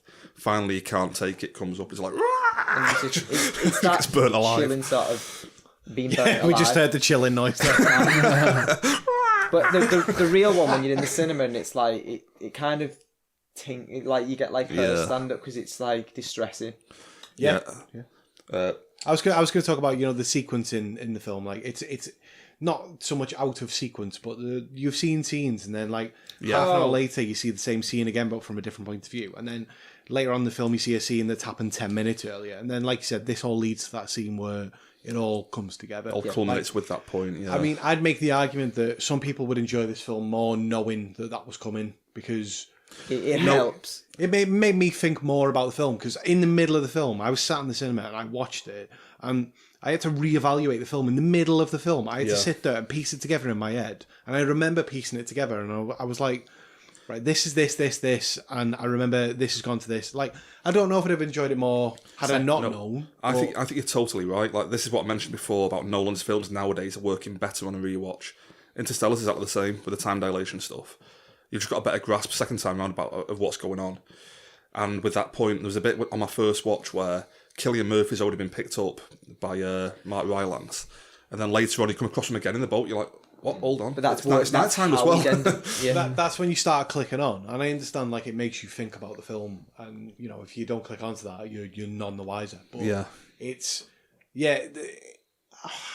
just I wouldn't call it like a risky sort of game to play with the audience, but it's like I like it because he assumes the audience is intelligent enough to figure out what's going on. Yeah, do you know what I mean? I like that. Yeah, I like that. Not a lot of directors do that, and that's why a lot of films are shit nowadays. They don't. They talk down to the audience, and I think he trusts you enough to actually that you'll watch it again. You know what I mean? That kind of thing. So, well, this is a film I'd like to watch again. Yeah. Oh, I'd definitely be watching this a second time. Yeah, but like I say, about that Cillian Murphy point was the bit where I thought, that's what's going on. And so on a second watch, knowing that from the off, to be honest, I enjoyed it. That is literally the same point. I was like, oh god, there's this different timeline there, isn't there? Because I was wondering why it was nighttime 1 minute, daytime the next minute. I wasn't sure if it was in one timeline.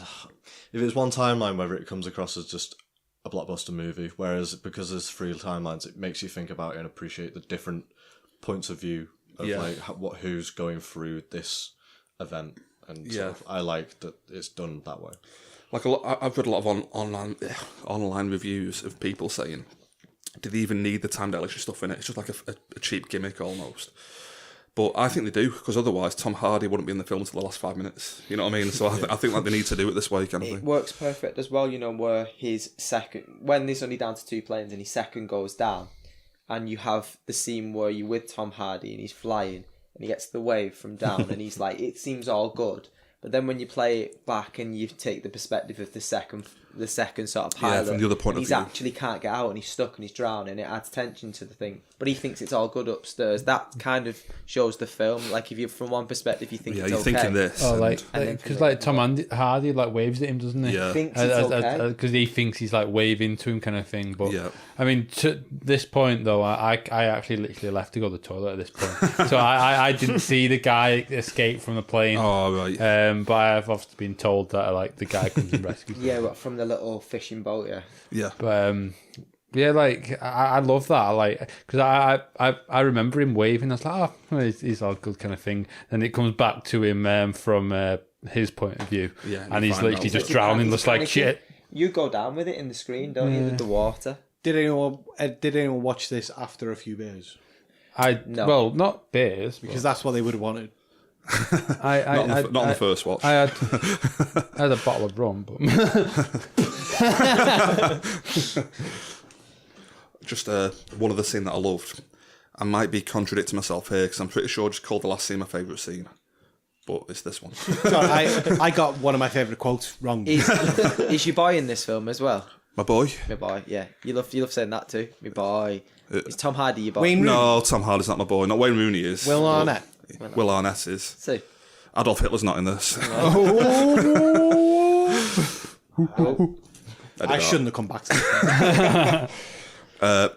Yeah, my favourite scene is actually the bit at the end where Tom Hardy is coming around for a second pass to take out that last fighter, and is forced to land on the beach. Can I just jump in?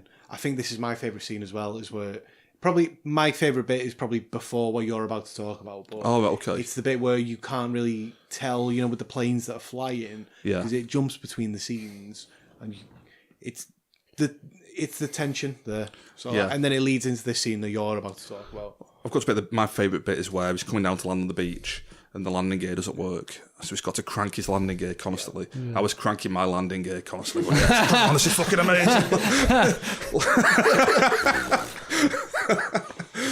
Yeah, loved that. right. I know this might be completely irrelevant, but when he lands on the beach, Yeah.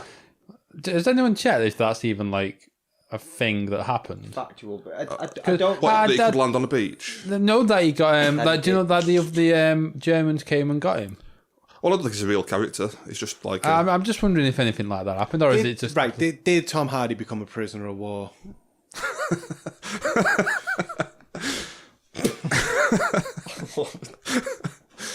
Let's just say yeah. Yeah. No, because one thing I had to sort of question about the whole thing was I know his engines had gone and he was trying to get the landing gear down, but why did he sort of almost have to land right where the enemy are? Well, I feel like... Where else is he going to land? Could have turned the plane back. He could have glided. Landed in the water? It'd have been safer for me. I'd have rather been in the fucking water than knowing for a fact I'm going to be a prisoner of war. But there's sharks. in the channel. you got to choose The odd fucking jellyfish.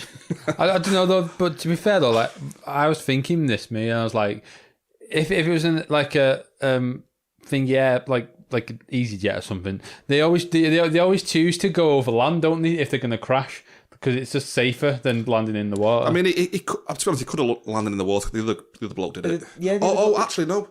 They mentioned the water's really choppy. No, and that's not why only the boats that. can't get in close. His canopy could have been opened and he could have Bailed out properly.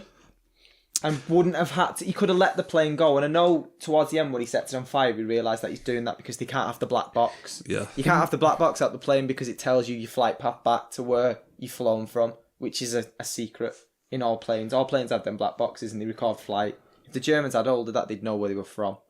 So I totally get that he's taking a risk sort of doing that. I forgot your point. No, but if he'd have bailed from the plane, I think if he'd have aimed it at something like a building. Sorry, I'm back. I've got it. So, well, you stop right there. Jono, I just you're realised. saying it would be smarter for Tom Hardy to fly his plane into a building rather than land safely.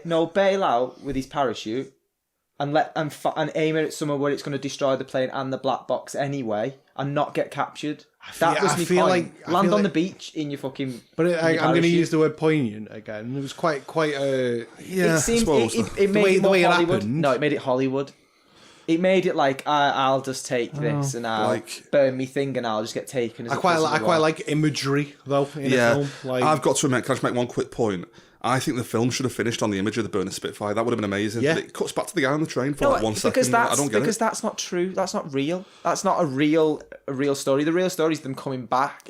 Maybe. I just think that would be an amazing final image for the film. But it did make it too Hollywood. Spitfire. It's been like really sort of quite dingy, and all of a sudden you get this sort of glamorized, we'll burn the plane and I'll just get captured.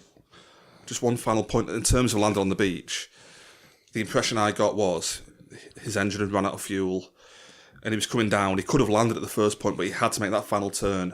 He almost sacrificed himself to take out that No, fighter. I get that, but then he had to land on the beach. He was still gliding. He could he swung the plane round? And they did mention, they were real specific about the water being too rough to even get a boat near. So like if they tried to land it, would have been too dangerous. That's why he was saying he should have bailed out using his parachute when he was mid-beach. Let's not forget how crap these canopies were for actually opening. Like, who's to say he would have even been able to bail out anyway? In the film, sorry, can I just ask? Like he'd lost all his petrol, so he couldn't even get his landing gear out. How was he going to escape the plane with his parachute? Because that's an ejector seat. That's a separate thing from the actual mechanics of the. Do you know that for certain, or are you just assuming that? I used to love planes as a kid, and I used to make them, so I know bits about them. And it's a separate switch that it can be used regardless of the power on and off. It's like hydraulics, isn't it? And it's not needed. The plane. I'm guessing. Yeah, I'm guessing hydraulics isn't needed. Okay. I'm not gonna. I don't know anything about it. I just meant that it would have been a safer bet to sort of bail, land halfway down the beach, and aim that somewhere where it's going to destroy, maybe in the water, whatever. Because you can take the black box out. It doesn't have to be left in the plane, so just take it out with you and bail, and then be halfway down the beach where your soldiers were leaving. Can I question that planes had black boxes in those times? They kind of needed them because you needed to record flight paths to know how far you got on sort of your route and how much fuel it took. It's needed back home because it sends a signal back home because it knows where you're flying on the radar. I would have said they still had them back then. It's not new technology, it's been enhanced.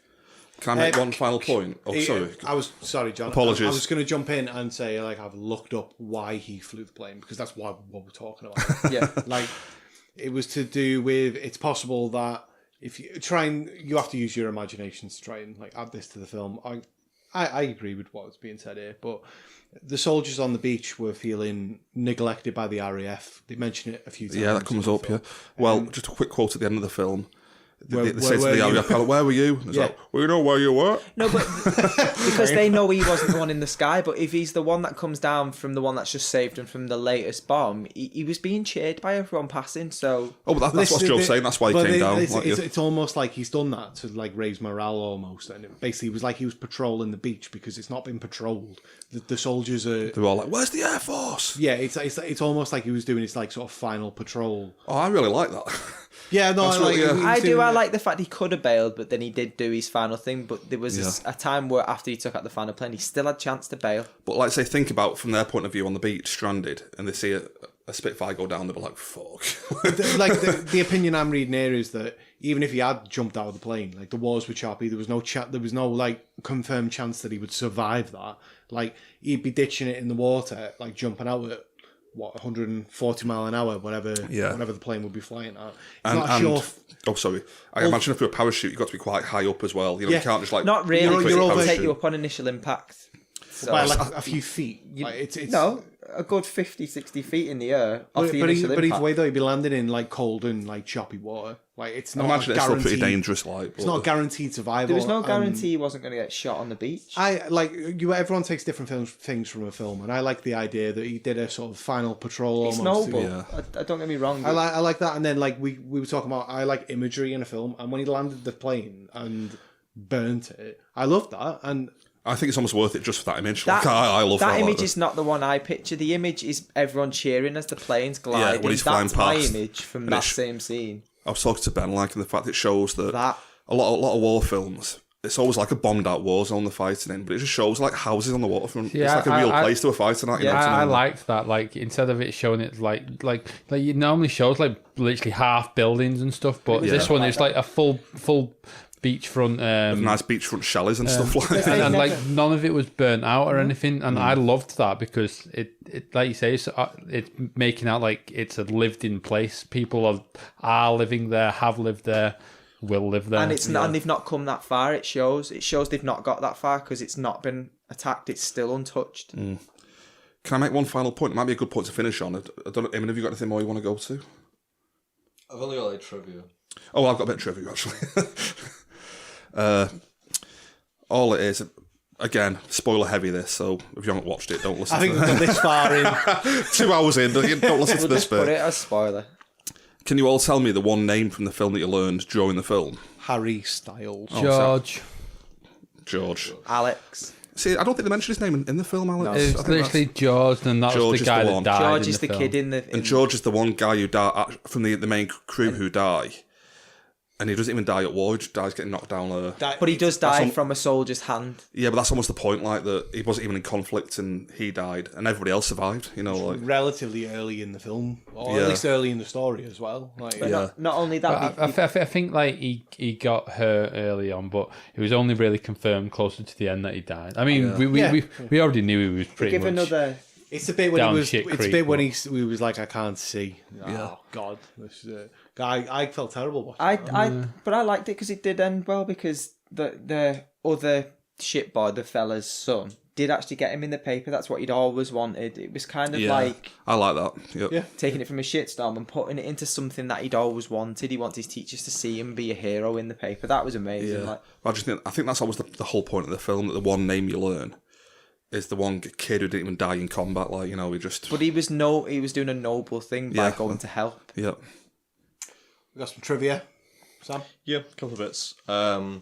Dunkirk original like posters were made up that Dunkirk was in 3 different colours to represent the air, sea, and land. Oh, right, okay. I'd quite like to see some of these sort of like original sort of ideas, Like concepts for it and stuff, yeah. Why did they change it?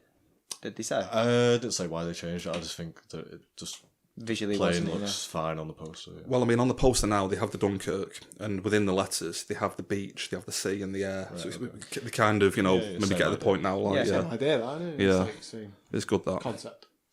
Lots of shots of like crowd scenes in silence, kind of on the beaches.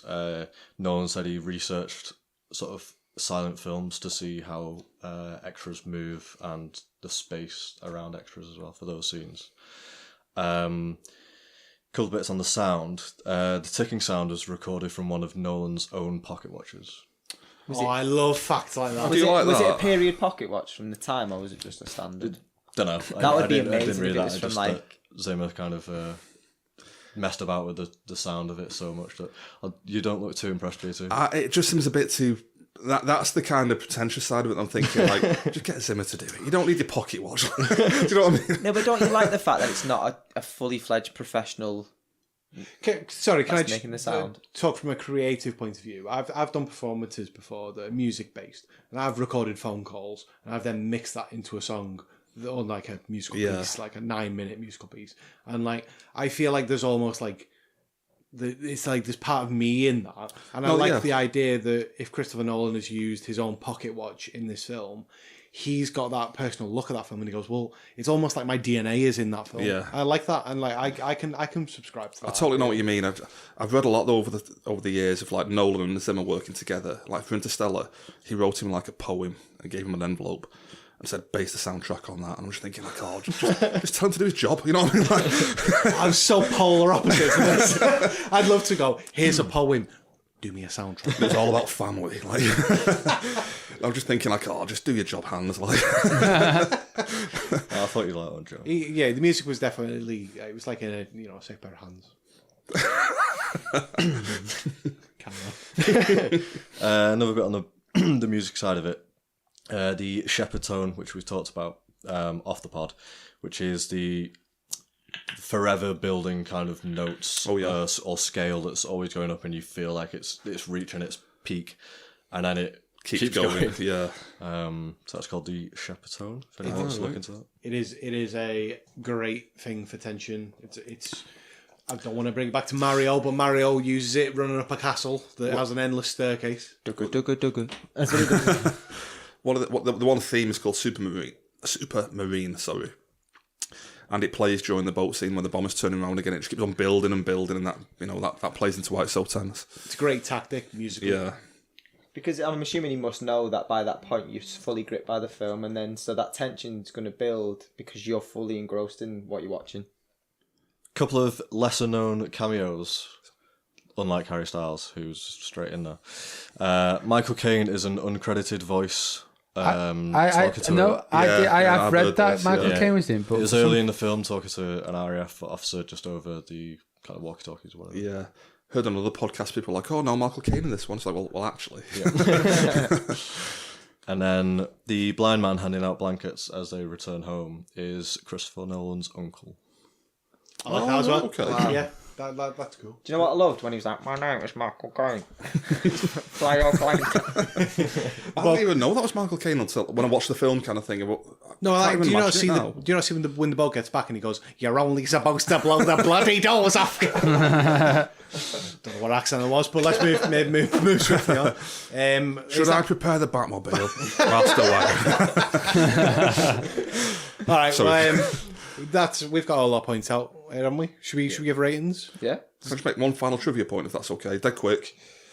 The reason that the Nazi forces didn't decimate the armies on the beach, a theory nowadays, a recent theory is that Adolf Hitler, Like you know him, like my pal Dolph. my old pal Adolf, he thought it was a trap. The way that the British force retreated so quickly, he thought they were literally like going to entrap the German forces. So they held back deliberately and just sent the planes in. Well, that's a theory, but I just found it really interesting that they could have wiped out like 400,000 soldiers. That would have pretty much won the war for them, yeah. Because there was a treaty being signed had they not been able to get back. But he was really suspicious, thinking, I'm going to hold back here, just send the planes in, and look how it turned out, you know. Yeah, he's dead. Yeah. Interesting. Yep, sorry, go on. All right, ratings. Should we give them? Does anyone want to start? Yeah, go on. I've already given mine today, but We'll go clockwise. Jono, would you like to give it? All right, I thought you meant like we'll start over there. Yeah, give it a 4.5. A strong one. We'll go clockwise, like Christopher Nolan's pocket watch. We're allowed 1 6 out of 5 a year, aren't we? Is that your rule? Well, Is that even a real rating? I'm giving you the power here to create this rule. I've already got the power, John. You don't have to give it to me, but yeah, you're allowed 1 6 Can out it of just be a 5. 5-star? You're allowed No, one. it can't be. 5-star. It's a You're 6 allowed, out of 5. You're allowed 1 6 out of 5 star rating a year. 6 out of 5. It'll only get better and better on a rewatch. So, yep. Fair play. I agree with the rewatch theory. I'm giving this 3.5 out of 5. Holy shit. Inman, you hate this film? Don't give a 4 to a film he proper pissed on before. Potential to move up to a 4 then, I'd say. Okay. I'm also gonna give it a 4.5. I did mull over whether this was a 5-star. I can see that in another person's eyes that this is a 5-star film. For me, it was 4.5. But I can't explain why I wouldn't give it 5 stars. I look at Christopher Nolan's other films and there are more that I enjoyed. Yeah, so it's just something about a 5-star film. Well, it's just I mentioned it earlier. I'd give The Dark Knight and I'd give Interstellar 5-star ratings. This for me is a fantastic film, but I'm personally giving it a 4.5. I think me and you are odds with like how you see Dunkirk is how I see Interstellar. I'd give that 4.5 and Dunkirk a 6. It's gonna go down as a classic film. Yep. It's not my personal favourite Christopher Nolan film, and that probably shows in the rating I've gave it, which is 4.5. Cool. I'm going straight with a 5 out of 5. I kind of agree with you. It's not my favourite Nolan film, but like I'd probably rate my favourite as a 5 as well. What is your favourite? God, I don't know. I'd probably say Interception or Interception. No, Interception. Interstellar. I'd probably say Interstellar. God, that was a fuck up. I did that out, Joe. I did that. No, I'd probably say Interstellar to be honest. But I'm not the biggest fan of Batman films. You know this, but yeah. No, I think it's fair. But I'd give them both 5 stars if I'm honest with you. Just quickly, I'm going Prestige, and this is my 2 favourites. Although, like, I wouldn't actually rate that higher than them two, but that is a great film. I've watched that only very recently. I think mine would be Inception. But I'd probably give that a 5-star as well. Though. Like, I'd probably give most of Nolan's films a 5-star rating. Yep. So cool. Inman, you got a favourite Nolan film? Dunkirk. Inception. It is. It must be. All right, we're done. Well, that's the average rating was just over 4.5. Maths. It was a dodgy one, wasn't it? Because it ended on 23.5, and there's 5 of us, so it's like 4.75 ish. You're like Richard Osman from. I am like Rachel Pointless. Riley off Countdown. but nowhere near as attractive. Wow. This is why he wasn't on last week. Can I point out this might be our highest rated film? It could be. There have been times when there's been 3 or 4 people on. That's the thing. Wonder Woman was all 5 stars, but there's only two of us. So But the fact that there's 5 of us and we're all it's averaging over 4 now. This is definitely, I think, the strongest film we've ever rated as a collective over our last 19 episodes. But yeah, we had a lot of negatives to point out to a film that is basically flawless in certain aspects. We'll just have to pretend Sam's review doesn't It exist. didn't exist. We'll just change it. Well, let's do the social media and everything. We've finished the main show for the week. All right, and I'll do the main ones then. So Twitter is at DSTU Podcast, and then if you want to find us on Instagram, it's DSTU Podcast and the number 4. And then my personal one is Jono88 Jono. Yep, you can catch me at Taylor1980. I'm at Rubik's Football on Twitter. It's Joe. At the start of that.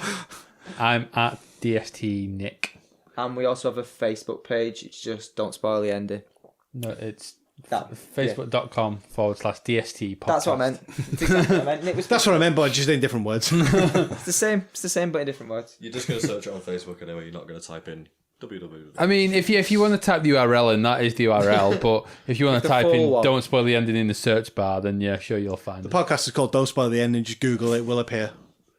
That's a good point. We are like very findable. Primo now. Primo. Soon enough, we'll be in the top 100 iTunes list.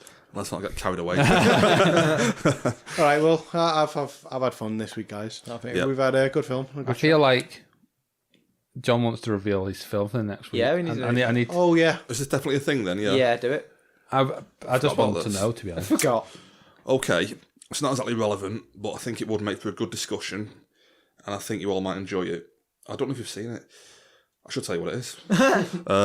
From 2005. I think just it fucking is. say the name of the film. Directed by Werner Herzog, Grizzly Man documentary. Oh yes, I am bang up for this. This is a great documentary. Documentary about I forgot his name now. Timothy Treadwell. Yeah. Who went to live with the bears, and it didn't end very well. Oh no, yeah. Get a grizzly end. I've never seen this, but I've heard a lot about it, and I've been meaning to watch this for a long time. So I'm definitely down to watch this. I knew there was a secret sort of film coming up, but that is a great documentary. I've got to admit, when we were talking before, I was this close to picking The Mist instead, but I had that in my head. I thought, no, Grizzly Man. I'd have been fine with either. Yeah. But yeah, no, Grizzly Man. You okay with that? Yeah, well, let's do that next week. Cool. Yeah, let's just make the decision now. That's what we're doing. It's done. Great stuff. Just bear with us for next week. Oh. Goodbye. Bye. That's the end of the show. Thanks for listening. Goodbye. Thank you. Cheers, bye.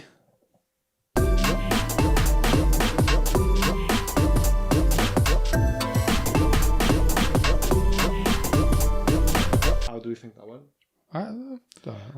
I apologise, John. I made a couple of edit points for you in that one. It's fine. Edit out the Adolf Hitler stuff. I think that might be the main one.